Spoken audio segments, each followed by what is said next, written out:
बहुत समय पहले की बात है। एक जंगल में खूबसूरत हरा भरा एक विशाल बरगद का पेड़ था। उसी पेड़ पर बहुत सारे पक्षियों ने अपने घोंसले बना रखे थे। उसी जंगल में एक बड़ा सा महल था, जहाँ पर राजा तोताराम ने अपनी छोटी सी सल्तनत उस महल में बसाई हुई थी। उसी बरगद के पेड़ पर एक कालू नाम का कौवा रहता था। वो हमेशा दुखी रहता था और सोचता रहता था, इस पेड़ पर सारे चिड़ियाओं के घर कितने अच्छे अच्छे हैं और सबके पास कितना धन भी है। बस मैं ही अकेला इस पेड़ पर गरीब कौवा हूँ। मुझे अपने आप को धनी बनाने के लिए कुछ काम करना होगा। तभी बंटी कबूतर कालू कौवे के पास आता है और कहता है, अरे कालू भाई, क्या कर रहे हो? अरे क्या बताएं भाई, इस गरीबी से बड़ा ही परेशान हो गया हूँ। अरे तुम्हारे पास इन सारे पक्षियों में सबसे धनी पक्षी बनने का मौका है। अरे कैसे बन सकता हूँ मैं इन पक्षियों से सबसे ज्यादा धनी? अरे जो सामने वाले राजा तोताराम की सल्तनत है ना, वही राजा तोताराम अपने दरबार में कौवों को नौकरी पर रखना चाहते हैं। जो कौवा अपनी कलाकारी से तोताराम राजा को प्रभावित करेगा, उस कौवे को सल्तनत में नौकरी मिल जाएगी और फिर उसके तो बल्ले ही बल्ले हो जाएंगे। अरे ये तो बहुत ही सुनहरा मौका है मेरे लिए। उस राजा तोताराम के दरबार में न जाने कितने सोने के हीरे जवाहरात पड़े हैं। अगर मुझे वहाँ काम करने का अवसर मिल गया तो मैं वो सारी चीजें धीरे धीरे चोरी करके इस संसार का सबसे धनी पक्षी बन जाऊंगा। कालू कौवा एक बहुत ही शातिर चोर कौवा था, पर वो आज तक किसी की नजरों में चोरी करता हुआ नहीं आया, इसलिए कोई उसे चोर मानता ही नहीं था। अच्छा भाई बंटी, अब मैं जाता हूँ उस राजा तोताराम की सल्तनत में। देखता हूँ अगर मेरी कलाकारी और हुनर से मुझे वहाँ कोई नौकरी मिलती भी है या नहीं। थोड़े समय बाद कालू कौवा राजा तोताराम की सल्तनत में चला जाता है और वो अपने हुनर और कलाकारी से राजा तोताराम को बहुत प्रभावित करता है, जिसके चलते राजा तोताराम उसे अपनी सल्तनत में नौकरी दे देते हैं। यूं ही कई महीने बीत जाते हैं। कालू कौवा अब उस राजा तोताराम की सल्तनत में नौकरी करने लगा था। एक दिन की बात है, राजा तोताराम अपनी दासी चिड़िया से कहते हैं, सुनो दासी, हमारे शाही महल में बहुत सारा खजाना आने वाला है, इसलिए तुम अपने साथ कुछ पक्षियों को ले जाओ ताकि हमारे खजाने पर कोई आंच ना आ पाए। जी हुक्म राजा साहब। फिर मैं अपने दरबार में से किस पक्षी को ले जाऊं जिस पर आपको सबसे ज्यादा विश्वास हो? वो हमारे सल्तनत में नया कौवा आया है ना, तुम उसी को अपने साथ ले जाओ। पर राजा साहब, वो कौवा तो अभी भी सल्तनत में आया है, हम उस पर कैसे विश्वास कर सकते हैं? नहीं दासी, मुझे उस पर बहुत भरोसा है, वो कभी हमारे साथ विश्वासघात नहीं करेगा।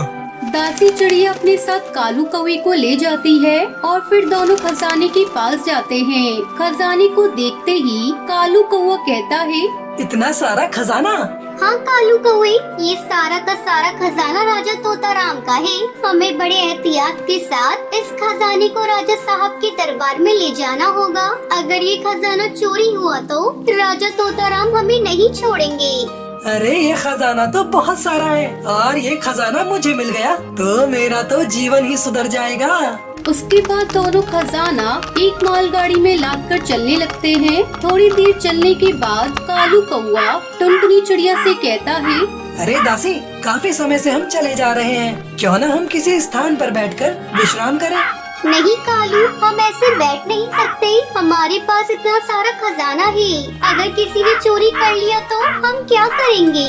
नहीं दासी, अब मुझसे नहीं चला जा रहा। थोड़ी देर यहीं बैठकर विश्राम करते हैं। दोनों मिलकर एक पेड़ के नीचे बैठकर विश्राम करते हैं। तभी दासी टुनटुनी वहीं बैठी बैठी सो जाती है।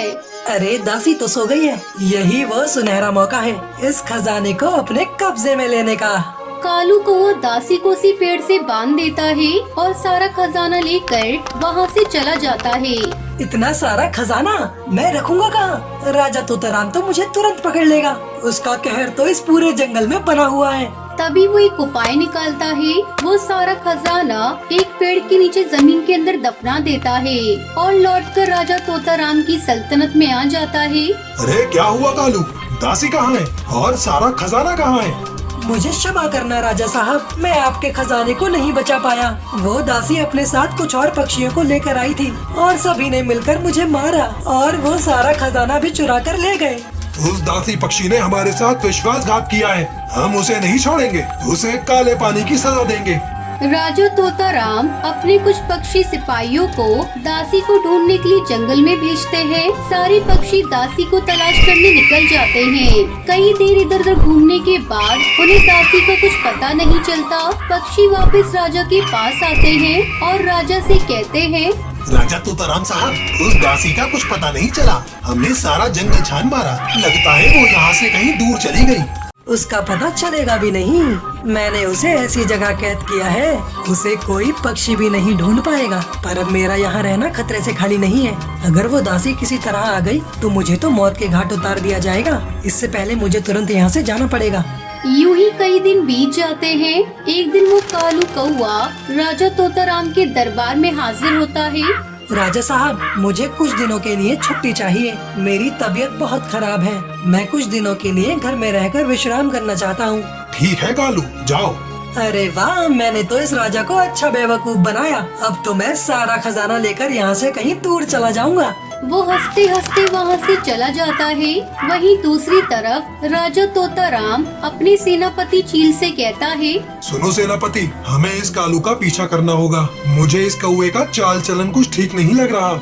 राजा तोताराम अपने सिपाहियों के साथ उस कालू कौवे का पीछा करता है। कालू कौवा उसी जगह जाता है जहां उसने सारा खजाना जमीन में दफनाया था। राजा तोताराम भी उसी के पीछे पीछे छुपकर जाते हैं। कालू कौवा जमीन से सारा खजाना बाहर निकालता है।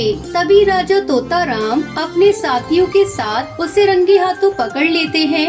मैंने तुम पर सबसे ज्यादा भरोसा किया था और तुम ही ने मेरे भरोसे का अपमान किया है। मैं तुझे कभी माफ नहीं करूंगा। सिपाहियों, इसको फांसी पे चढ़ा दो।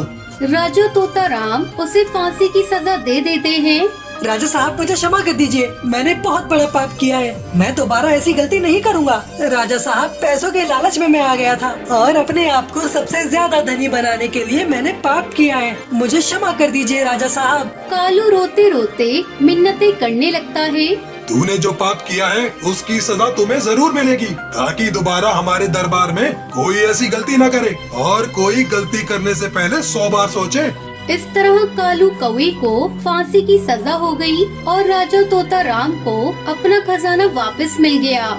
चोर चाहे कितना भी शातिर क्यों ना हो, वो हमेशा पकड़ा ही जाता है।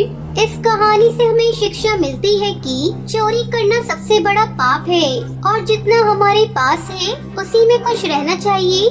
दूसरे का धन देखकर हमें लालच नहीं करना चाहिए। एक बार की बात है, जंगल में टूनी चिड़िया अपने परिवार के साथ रहती थी। उसका पति बंटी कबूतर रोज शराब पीकर घर आता था और टूनी चिड़िया को बहुत मारता था। एक बार बंटी कबूतर टल्ली होकर घर आता है और टूनी चिड़िया उससे कहती है, बंटी जी, आप रोज पीकर क्यों आते हैं और सारे पैसे आप इन सब गलत आदत में खर्च कर देते हैं। आपको अपनी सेहत और इस घर की तो परवाह नहीं, पर आप अपनी बेटी टुनटुनी के बारे में तो सोचिए। वो बड़ी हो गई है, कैसे उसकी शादी करेंगे। आप ना काम पर जाते हैं और जो 2-4 पैसे मैं कमाती हूँ उन्हें आप खर्च कर देते हैं। मुझे कुछ नहीं पता, तुझे जो करना है कर ले अपनी बेटी के साथ। मुझे तुम दोनों में से किसी की भी फिक्र नहीं है, समझी तू। और मुझे पीने के लिए पैसे चाहिए। ला, आज कितनी चूड़ियाँ बेची हैं तूने, मुझे सारे पैसे दे दे।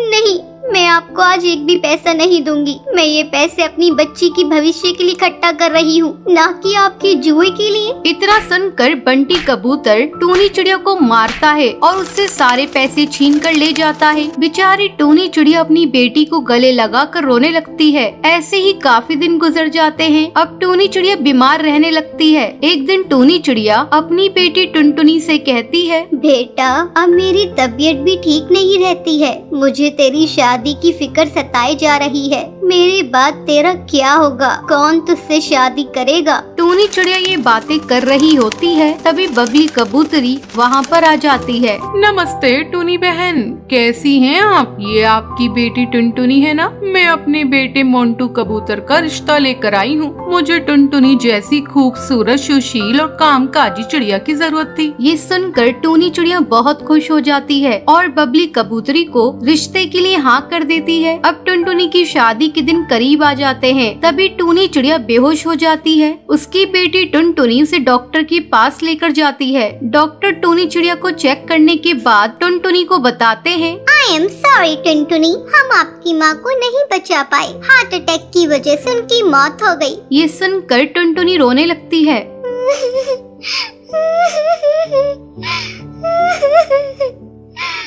ये सब क्या हो गया? माँ तो मुझे छोड़कर कैसे चली गई? आपकी मौत की जिम्मेदार मैं हूँ। आपको मेरी शादी की चिंता खाई जा रही थी, पर अब तो मेरी शादी होने वाली थी ना, फिर भी। तभी वहाँ उसका बाप बंटी कबूतर आता है। मुझे माफ कर दे बेटा, मेरी बुरी आदतों की वजह से तेरी माँ तुझे छोड़कर चली गई। मुझे माफ कर दे, मुझे अपनी गलती का एहसास हो गया है। बंटी कबूतर टूनी चिड़िया का अंतिम संस्कार कर देता है और टुनटुनी से कहता है, बेटा तेरी शादी में 1-2 दिन बचे हैं, मेरे पास तो पैसे भी नहीं है, मैं तेरी शादी कैसे करूँगा? मुझे कुछ समझ नहीं आ रहा है। तब टुनटुनी अपनी माँ की एक संदूक लेकर आती है। पापा ये लीजिए, इसमें माँ ने मेरे लिए कुछ पैसे और सामान इकट्ठा किया था और कहा था जब मेरी शादी हो तब मैं इसे खोल कर देखूं। ये लीजिए। बंटी कबूतर उस संदूक को खोलता है।